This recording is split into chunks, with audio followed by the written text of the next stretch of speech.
What is up, and welcome to SGPN's The Daily Dog. I'm your host, Britton Hess. I'm here with my favorite Underdog Fantasy Pick'em plays for Wednesday, November 13th, 2024. If you're new to Underdog Fantasy, sign up with the promo code DailyDog. That's DAILYDOG at UnderdogFantasy.com or on the Underdog Fantasy app.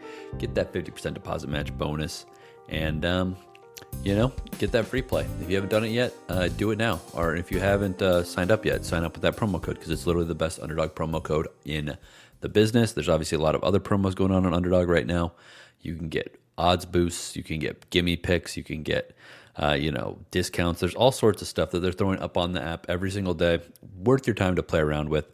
You don't even have to go crazy, right? I mean, obviously, it's not a get rich quick scheme. It's a good way to have fun. It's a good way to try to make a little bit of money.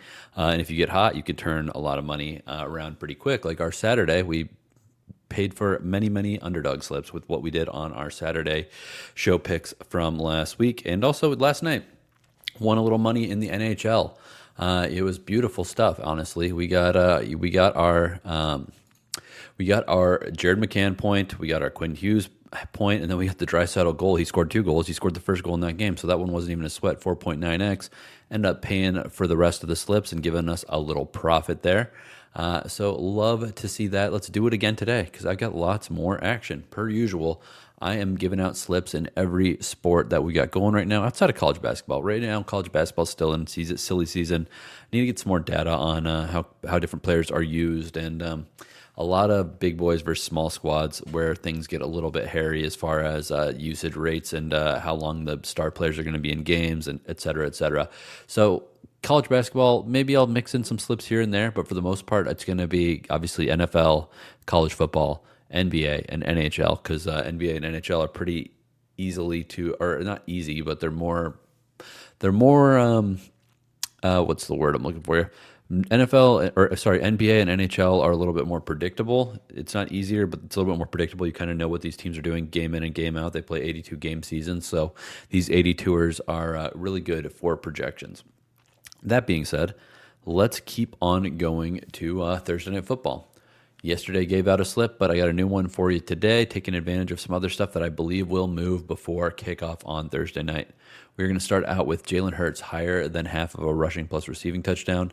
Jalen Hurts is a beast when it comes to short yardage runs. He scores basically, 65 to 75% of games. He's going to score a rushing touchdown for this team. He might score multiple rushing touchdowns for this team. Who knows?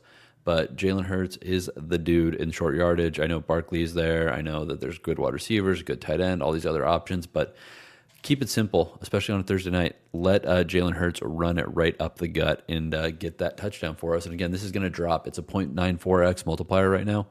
Bet is going to be like a 0.86 multiplier by the time game goes off because everyone's going to put Hurts in there. They're not going to want to leave him off the slip and then watch him drive down the field and get a touchdown. All right, next we're going to go to Saquon Barkley, higher than 12.5 receiving yards. Barkley has a long history of doing well versus against the Commanders through the air. He's a big play guy, but also he can get 3 or 4 catches in this game easily. If he gets 3 or 4 catches in this game, I don't see him staying under 12.5 receiving yards.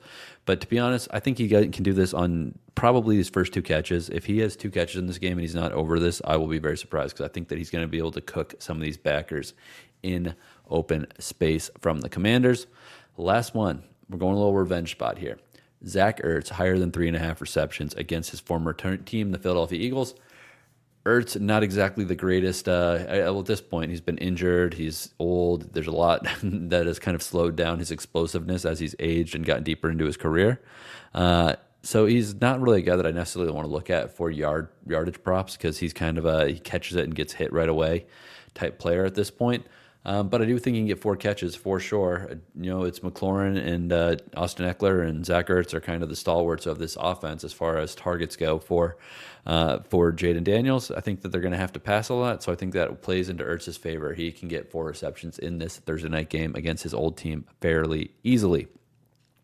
All right. That is a 5.64x multiplier. Again, hopefully we get closing line value on all of those. If we don't, who cares? That doesn't mean we're going to win. It's just kind of nice to get the win and get more money than you would have if you would have waited. So I should also say I was on the Sports Gambling Podcast last night, the flagship with Sean Green and Ryan Kramer. Always a great time hopping on with those guys and talking ball. We talked about a lot of these props and many, many other props. I put out some ridiculous DGen special parlay, 203. It's only 4 legs, but it's 203 to 1. I think it's got a shot. If you guys want to hear about it, maybe I'll give it out on the show tomorrow. Otherwise, go listen to the Sports Gambling Podcast and hear that content there. We went a little bit crazy, but it was super fun, and I think we're going to make some money on this game in Pick'em and in other methods. All right, there was a slip I gave out yesterday, and we got some negative closing line value on this one. Kind of sad.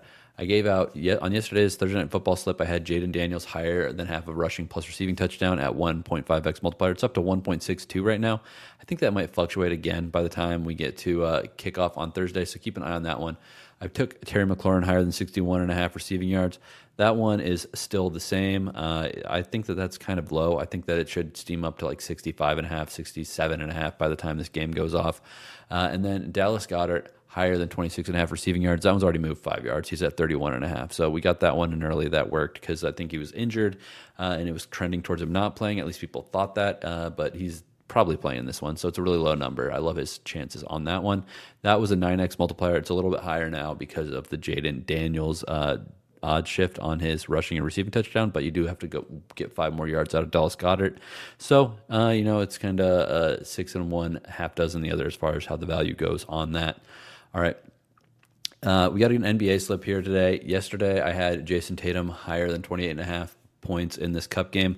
His boy Jalen Brown was kind of the big ball, the ball hog, the scorer in that game. Tatum did not have the greatest game. He finished with like 20 points, 22-ish points. I forget off the top of my head, 20 points, but he definitely did not come close to what we needed out of him. I'm coming back with him today saying lower than 26.5 points because it's a back-to-back, and he already ended up being a game-time decision yesterday. So I'm not sure if he's going to have a full complement of minutes in this game. I'm not sure how much he's going to be used. I mean, they're playing the Nets. They're big favorites against the Nets. I actually think the Nets might be in a kind of good spot here because it's a back-to-back for the Celtics. They just lost a kind of 1-point heartbreaker to the Hawks, and Tatum wasn't playing bad. I could see Tatum, honestly, having another slow game, 24 points, 25 points, 22 points, and maybe not even playing all of his minutes because of that injury or the stuff that was keeping him, that made him a game-time decision yesterday. So Tatum lower than 26.5 points. Next, we are going to go to Nikola Vucevic of the of the Bulls. Higher than I lost my train of thought. Higher than 16.5 points. Simply put, just too low for a guy who gets into the 20s more often than not. 16.5, very low number for Vucevic here against the Knicks. I know that they got Towns and they got whatever. They got Hart. They got a bunch of guys that can play some defense down and dirty. The Knicks were on the back of a back-to-back. They just played an NBA Cup game last night. The Bulls were resting. This game is in New York, so a little bit tougher of a spot for the Bulls. But that said, Vucevic just gets used so much. He's averaging 21 points a game, or 20.8 points per game this season. 16.5, just too low. I know that there's some defensive guys on the Knicks that can do well, but hopefully they're a little exhausted after their Cup game yesterday. All right, last one. We're going to the later game. We're going to go Bradley Beal, higher than 21.5 points. Against the Kings. Obviously, the Kings play in a lot of high-scoring games. The Suns don't have Kevin Durant right now. Beal has had higher than 21.5 points in both the games since Kevin Durant has been out. Booker kind of rebounded and had a 30-something point game yesterday. So, look at him to maybe get involved in the scoring. I do prefer to play assist picks with him when Durant is out more than scoring because I think the scoring gets a little bit too steamed. But Bradley Beal, this hasn't moved him enough. I honestly think it should be about 23.5 in this situation against this team. 21.5 is very, very live and very playable. So I'm taking Bradley Beal higher than 21.5 points, and that is a 6x multiplier. All right, NHL. Clayton Keller, higher than half a point versus Carolina. He's for Utah Hockey Club. Anze Kopitar, higher than half a point at Colorado. Colorado defense and goaltending stinks. Jack Eichel, higher than half of a goal against Anaheim. Eichel is just a stud. He's playing hard for this team. Anaheim, they've had actually pretty good goaltending from Dostal here, but just VGK is a team that's got a chip on their shoulder. The way they've been playing so hard this season, they haven't necessarily been killing everybody, but they're playing hard. Give me Eichel, team leader, get a goal here. All right, MACtion, the last one. MACtion, we're going to go Ben Finley, Akron quarterback, higher than, the NHL one's a 4.98x multiplier, so almost 5x there, basically 4-1 in sports betting terms. All right, MACtion though, we're going Ben Finley, the Akron quarterback, higher than half a passing touchdown versus NAU, or at NIU. Parker Navarro, quarterback for Ohio, higher than half a rushing or receiving touchdown versus Eastern Michigan. And Oran Singleton, higher than 53.5 yards at Ohio. He's a wide receiver. This is a 4.74x multiplier.